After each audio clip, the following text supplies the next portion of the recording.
अगर आप हमारे एस के तूफान म्यूजिक को देख रहे हैं तो लाल बटन दबाकर इस चैनल को सब्सक्राइब करें और हाँ, साथ में बेल आइकन दबाना ना भूलें। Presented by Unique Films. Unique Films.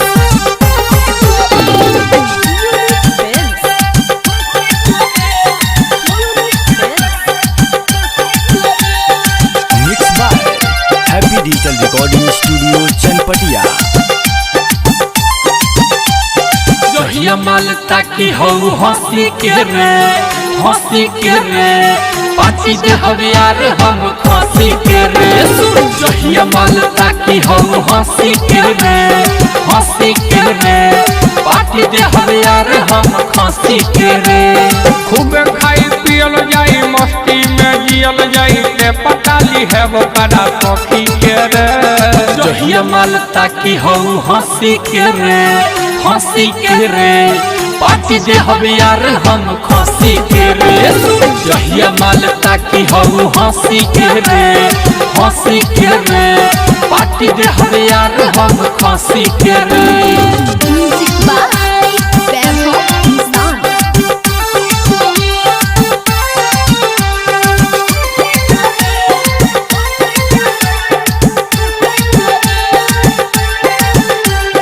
बिया पसंद बोलना कमो लगता ना मन बना लेना धन पीछा हम करा लागल बानी गैरत से हम जागल बानी। कहता पागला गौवा के लोग जहिया से लागल बा दिलवा के रो। कहता पागला गौवा के लोग जहिया से लागल बा दिलवा के रो। यार ते ही हम बता उपाय कौन पे लगा, यार ते ही हम बता उपाय कौन पे लगा। होता ना हमारा से अब बरादार डाली वो खात नइखे हमारो घर। जाने कहिया बनी हमारो खास, जाने कहिया बनी हमारो खास।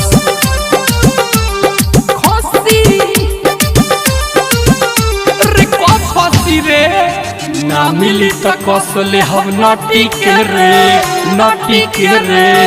पार्टी दे हवे यार हम खसी के रे।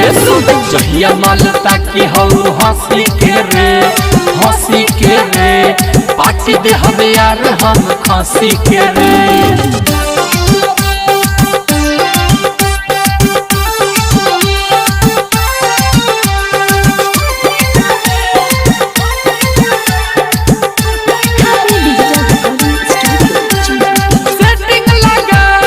कैसे बता अच्छा ना देतिया भाव पूरा होई कहिया हमर प्रेम कहानी का कहिया बड़ी दुख दमानी। कैसे गली उज्जवल ओकरा पदार हरदम आवत विवेक करे खाया। कैसे गली उज्जवल ओकरा पदार हरदम आवत विवेक करे खाया। कौनो झाके बोला भभूत बहनवा कौनो झाते बोला भभूत लहम बहनवा। उतलाते कपऊ पतावे ते बाते उतलाते तादी लतावे ते बाते। रहत मनवा हमर उदास, रहत मनवा हमर उदास। ना पटी तो देख लियो पहुंच जाए ना मिली तो कसले हम नटी के रे पार्टी दे हवे यार हम खसी के रे। जहिया माल ताकि हो हंसी के रे पार्टी दे हवे यार हम खसी के रे। हैप्पी डिजिटल रिकॉर्डिंग स्टूडियो सावु विवाह भवन के पीछे वार्ड संख्या 6 चनपटिया।